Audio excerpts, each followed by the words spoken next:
Hey everyone, so I've got a 1969 MGB here. The engine is burning a bit of oil. I was wondering if the valve stem seals isn't maybe the issue, so I'm going to be changing that today. It's a lovely roadster. This engine isn't the right motor for 1969. I've identified it as an 18V, but I'm not exactly sure which 18V it is. So if anyone has some comments below, please tell me which features I can look at to try and identify it. It doesn't have the date code on the side down bottom there. Yeah, it's an 1800 that I've definitely confirmed, 1800 on the block. Obviously I've had some purists give me a lot of trouble about this, but particularly I don't care. I enjoy the car for what it is, and it's a lovely drive. So the tools I'm going to use for mostly of this job is going to be my met wrench set. If you can ever get your hands on a set of these, it's excellent because it works for imperial as well as metric. And the other thing I'm not going to do is I'm not going to show you how to undo a bolt. I'm assuming that if you're watching this video you know how to do that. I'm going to skip those parts, else these videos become too long and boring. And so the first thing I'm going to do is remove the tappet cover. Something else I'd like a comment on is whether I've got the correct filler cap. I know you get ones with filters. This one's got a little breathing hole at the top. If it's the correct one or not, I'm not sure. Also, the breather on the side has got a little pinhole, and of course you got the breather that goes through into the carbs. I think right at the end I'll do the suction blow test just to see what's going on once I've done the valve stem seals. And I know that's also a sign of showing you know what's happening inside the pressure inside the motor. But yes, yeah, any comments would be welcome because this thing's burning quite a bit of oil. They've said that some people say that valve stem seals don't burn oil at all. You can take them out and nothing's going to happen. And some people say, yep, that's the problem. If you've got no valve stem seals, then you're going to burn oil. So the next thing is going to be to remove the rocker.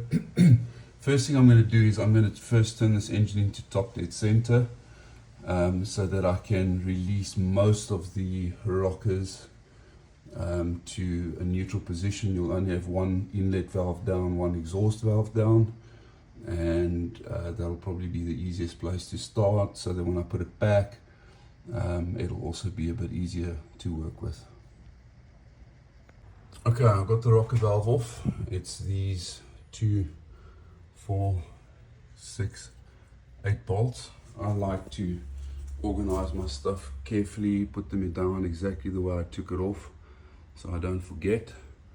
Very interesting little plate here. Not quite sure what that's for. If anyone in the comments can explain. But anyway, it's off now, so I'm going down to the rope method, and I'm always turning the engine clockwise. I don't want to turn it anti-clockwise.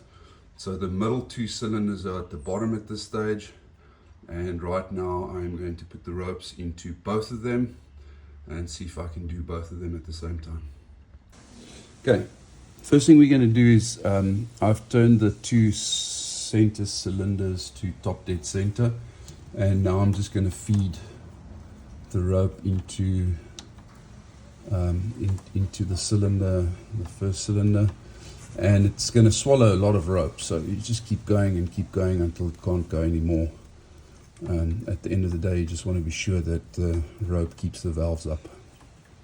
Alright, once the rope is in, you see it swallows quite a lot of rope. I'm going to turn the engine until it squeezes the rope to the top, and you'll see that the engine will stop turning at that point. And that's about it. The next step is to use this tool. I've taken some time to figure out exactly how this thing works. You need to set the bottom part so that it basically just grabs your valve. The second thing you do then is turn this thumb wheel to start compressing the spring as much as sensible, so that when you pull the lever over, that it actually compresses the spring fully. Okay. Okay, the first thing you need to do is get the clamps in as low as possible. The nice thing is, once you've got the clamps in, you can just turn and screw them down to the lowest part possible, just like a screw, because you want to clamp this valve from as low as what you can. All right, that's more or less where we've got it. Get the center part nicely over the valve cap, and then you're going to compress this thumb wheel as much as you can, so that when you flip over and compress the spring, that you can get the most out of the spring clamp. All right. The next thing we're going to do is, with this type of spring, you've got to pull the lever to the side, and now I've got a magnetic screwdriver. So just be careful that you don't go and drop this in the engine. All right, and I've got it. And that's how you take out the collets. So I'm going to take out the two collets, and then we're going to remove the spring.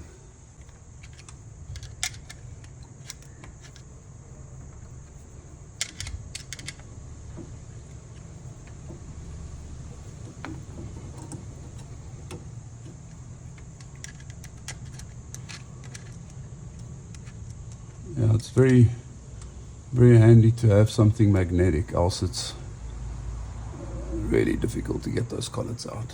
Okay. Now we release the valve, which is quite stuck on hard, and we pull it off, and that's how it is. So now bringing it over here, you release the thumb wheel. Let's get a nice piece of cloth. We can get that out. And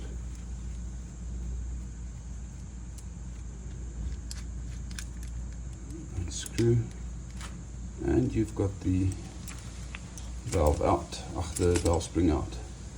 So something I've picked up that was quite strange is whoever did this motor put in these very funny,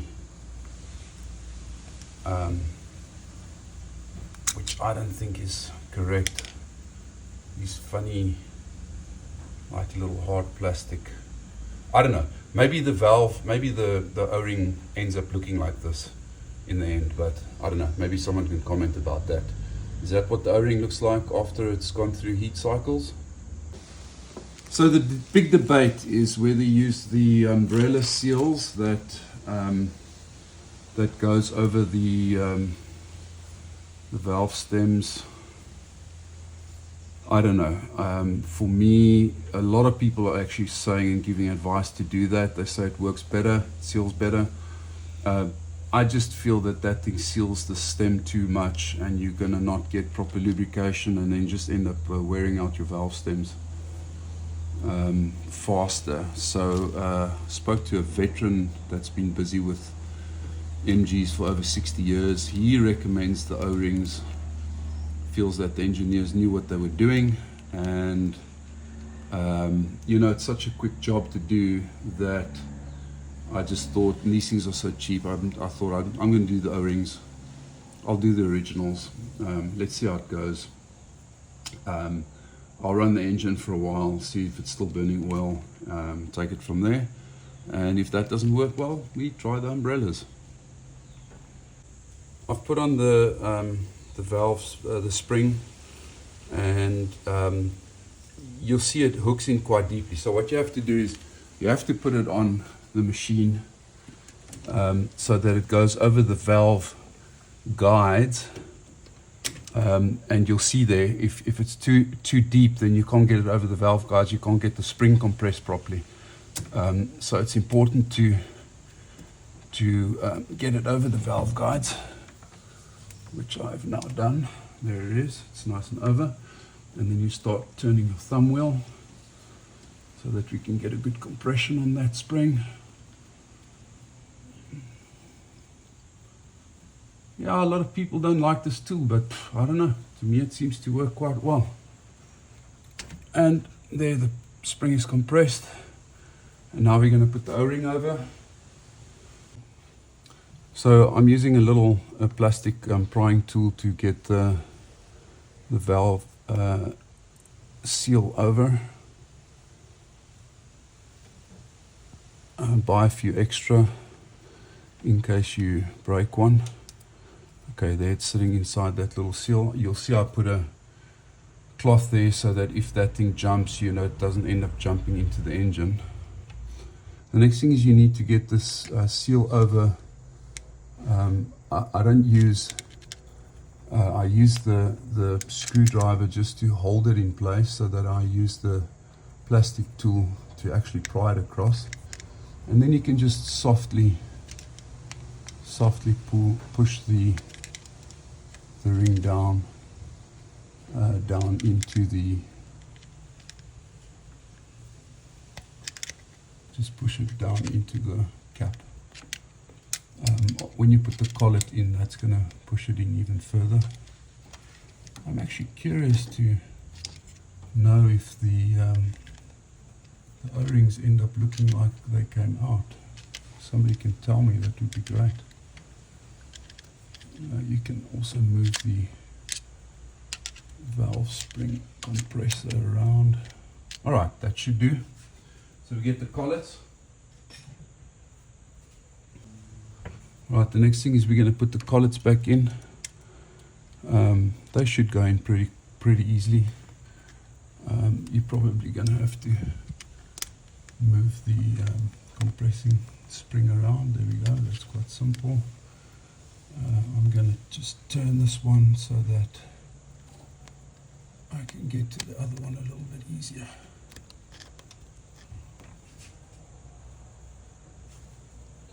The second collet goes in.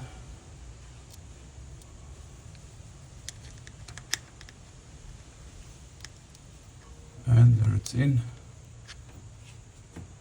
Then we can release the spring. This one isn't seating properly yet. Now let's just get them seating properly. Alright, there we go. No. There we go. And then you need to release the thumb wheel.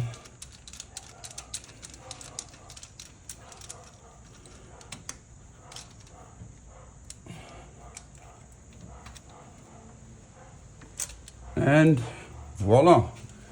So what I like to do is I like to just take a socket and just give it a little tap. Just make sure that it's seated nicely.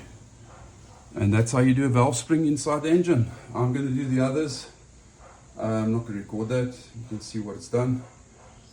You just repeat the cycle, and let's get all of the others finished. See, here's a funny one. That same funny seal's inside there, but there's a O-ring riding on the valve stem, which makes absolutely no sense. So I don't know what the guy did here. Alright, I have to be honest, I saw some really funny things coming out of these valve caps, seals running on stems, these funny caps inside the valve caps. Anyway, I'm done. Did all of the seals properly, and now we're going to put back the rocker arms. Once you've completed the valve stem seals, everything's back on, we put the rockers back on. Just make sure that all these rockers are seated inside the guides, those little guides inside there, on the push rod tubes, on the push rods, sorry. And then we're going to tie this down, and we're going to torque it according to the Heinz manual. Right, so here we've got the rocket bracket nuts. That's 25 pound-foot or 34 Newton meters. So that's what I'm going to torque that to now. Okay, I've tied down the rockers. I tried to use a crisscross pattern and do it slowly and slowly get the rocker to set down. What I'm going to do now is just going to take the engine through one rotation, just check that all the rockers are moving around, and pressing the valves, correctly. And then the next step would be to start setting the valve clearances. After I've torqued the head, after I've torqued the rockers, and I'll get that setting now. Right, I've taken the engine through a full cycle. I've torqued the nuts to 34 Newton meters. The next thing is I've got it on top dead center number 1. I don't know, people tend to do the valve clearance settings cylinder at a time. I don't know, as far as I know, you've got top dead center, so cylinder number 1 will be open. Then you're going to have one cylinder that has got an exhaust, so that one's going to be loose, the intake. And here you've got the intake on cylinder 3, that's open, so you can set 4 of these at one shot, turn 180 degrees, and then set the other 4. So you just need to do one cycle. I'd like comments on that, but that's how I do it. Right, so we've got the valve clearance setting, which is 15 thou, so that's 0.38 millimeters. And that's what I'm going to set them to right now. Alright, man, there it is, all done. Tappet covers on, valves are set, the clearances are set, and the car is purring. So let's see if the oil burn is now going to stop. If it's not that, well, then we're going to have to figure out what it is. So I thought I'd give an update on a few weeks later of driving the car, and does not look like the valve stem seals solved the problem. It's smoking a bit under acceleration, so I'm guessing it's rings. So I think I'm in for an engine rebuild, but that's okay, it's not the end of the world, we can do it. And the car's just so much fun to have that I don't see why I shouldn't spend some extra money on getting this baby going again.